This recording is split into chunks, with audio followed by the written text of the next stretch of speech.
जय गौ माता, जय गोपाल मित्रों। ये रहा मखानी और मिट्टी के बर्तन में ऐसे घी तैयार किया जाता है तो शुद्ध घी होता है। पहले मिट्टी के बर्तन में इसको उबालते हैं, अच्छी तरह से पकाते हैं और फिर उसको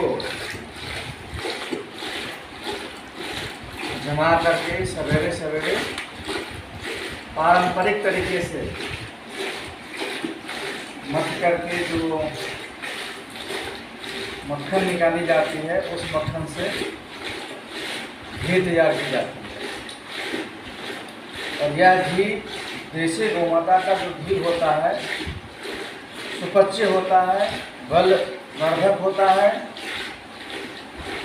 शरीर के सभी रोगों में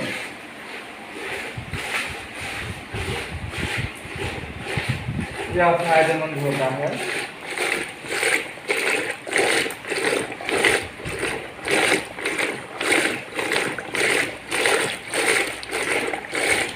देख रहे हैं मक्खन धीरे धीरे ऊपर आ रहा है।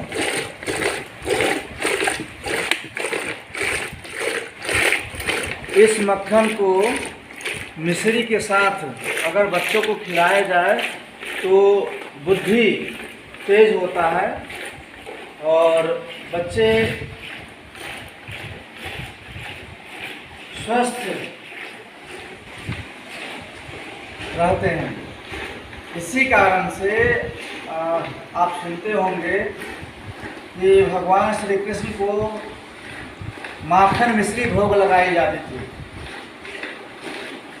जब भगवान माखन खाते थे, जिस कारण से वह सारा जो लीला है वह करते। करने का मतलब कि जो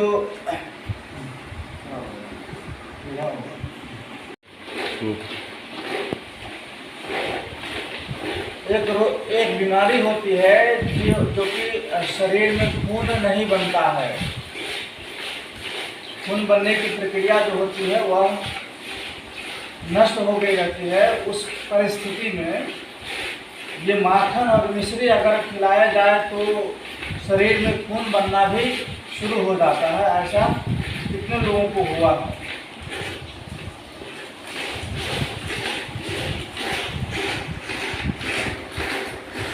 ये तक्र शक्रस्य दुर्लभ हम बोलते हैं। ये छाछ जो है ना, देवों को भी दुर्लभ होता है।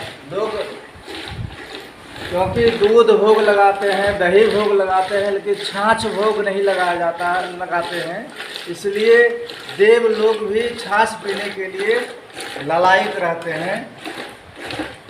जो भी मनुष्य सुबह छाछ पीता है उसमें जीरा और नमक मिला करके, तो उनकी जो पित्त की समस्या होती है वह समाप्त होती है। पित्त कितना भी बढ़ा हो, जो आदमी बार बार क्रोधित हो जाता हो, उसको अगर छाछ पिलाना शुरू कर दे तो वह उसकी जो तीव्र क्रोध की जो शक्ति होती है वह धीरे धीरे मंद पड़ जाती है और एक तरह से वह बिल्कुल अच्छा हो जाता है। उसकी जो बीमारी होती है वह शांत हो जाती है, ठीक हो जाती है। इस तरह से हमने आपको थोड़े से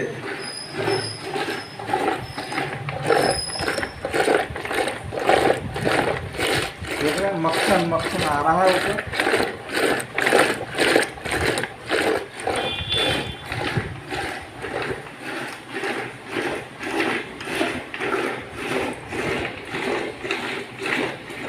इसी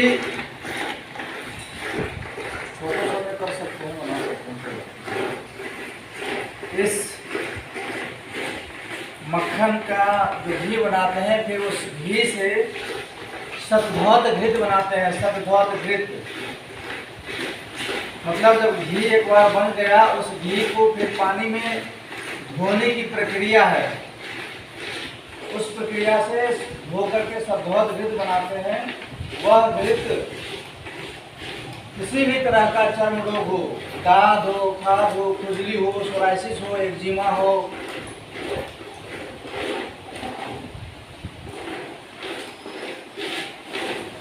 सब में काम करता है। खास करके किसी को किसी तरह से अगर धोखे से आग से अगर जल जाती हो तो उसमें शतधौत घृत बहुत ही बढ़िया काम करता है।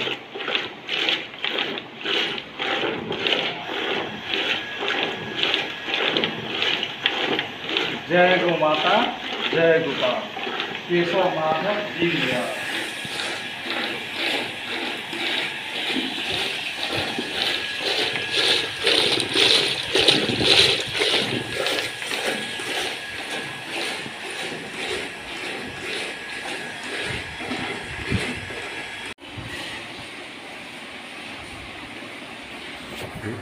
ये रहा मक्खन।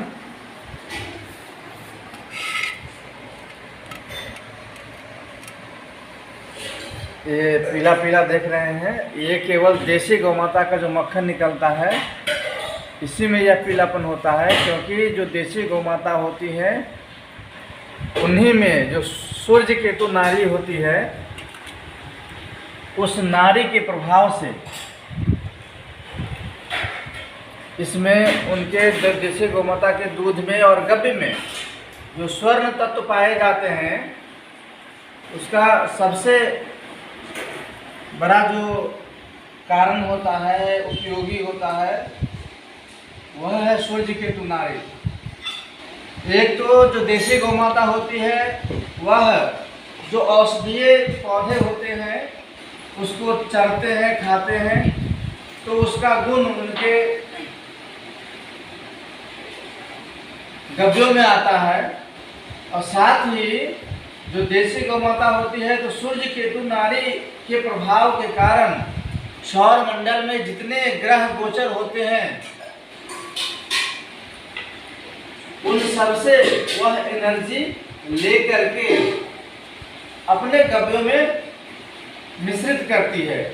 जिस कारण से गौ माता को जो गव्य होता है, छाछ होता है, इसके सेवन से और जहाँ पर ये सारे रहते हैं वहाँ पर के ग्रह दोष भी नष्ट होते हैं। इसीलिए जो हमारे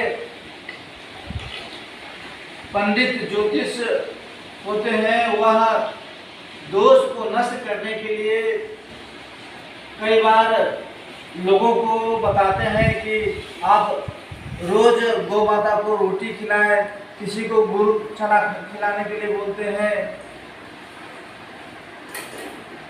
किसी को घास खिलाने के लिए बोलते हैं। तो इसलिए सबसे बड़ी चीज़ है कि हम गौ माता का संवर्धन संरक्षण करेंगे तो उसको करने से क्या है कि हम बचेंगे और हमारी जो आने वाली पीढ़ी है वह बच पाएगी। नहीं तो लोगों का बचना बहुत ही मुश्किल है। इसलिए गौ माता का संवर्धन संरक्षण करें और उनके गव्यों का सेवन करें। जितना कम से कम हो बाहर की चीज़ें पूरी तरह से प्रतिबंधित, जो पैकेट बंद चीज़ें होती है वह बिल्कुल ही ना खाए। और नहीं बच्चों को तो खास करके नहीं खिलाना, ये संकल्प ले ले कि हम बाहर की चीज़ें जो होती है वह नहीं खाएं, न खिलाएं, तभी जा करके आप बच सकते हैं। नहीं तो ये सफ़ेद पोश वालों आपको लूट करके खा जाएंगे फिर, और आप हाथ मलते पछताते रहेंगे। गौ माता हमारी एक चलती फिरती समझिए कि हमारे वैद्य हैं। वैद्य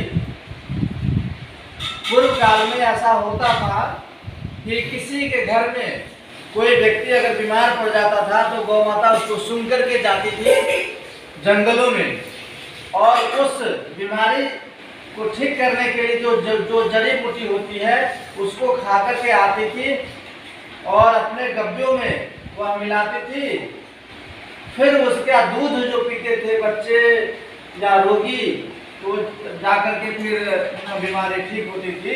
इस तरह से हमारी जो गौ माता है वह अपने आप में एक वैद्य है। वह समझते हैं कि हमारे जो पालक हैं, जो हमारे आश्रित हैं, उसको क्या चाहिए, किस चीज़ की कमी है, और वह उसकी पूर्ति करती है। गौ माता की सेवा करते करते लोगों को ज्ञान प्राप्ति होती है। इसीलिए जब बच्चे गुरुकुल में जाते थे, आज तो गुरुकुल खत्म हो गया है, एक तरह से है ही नहीं, तो बच्चे जब गुरुकुल में जाते थे तो गुरुजी गाय चराने के लिए भेज देते थे कि जाओ गाय चराने जाओ, जब इतने गौ माता हो जाए तुम्हारे पास तब आना। कहने का मतलब कि गाय चराने में सबसे बड़ा जो मेहनत है का काम होता है और अनुभव मिलती है। जब काम आप करते हैं तब जाकर के आपको अनुभव मिलती है। इसीलिए गाय चराने वाले सभी चीज़ों में दक्ष बन जाता था, तब जाकर के वह संपन्न एक राजकुमार बनता था और दक्ष राजा बनता था, मतलब ज्ञानी प्रभावशाली राजा बनता था। इसलिए गौ माता का सेवा संवर्धन, उनके आसपास तो अवश्य जाने का नियमित रूप से शुरुआत किया जाए।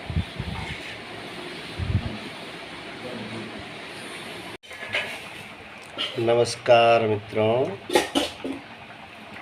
जब मक्खन निकाल लिया जाता है तो उसके बाद में घी को इस तरह से तपाया जाता है चूल्हे पे उपलों के ऊपर। ये हैं उपले, गाय के गोबर से बने हुए सीधे उपले, और इस तरह से मिट्टी के बर्तन में ही मक्खन को गर्म किया जाता है। ये और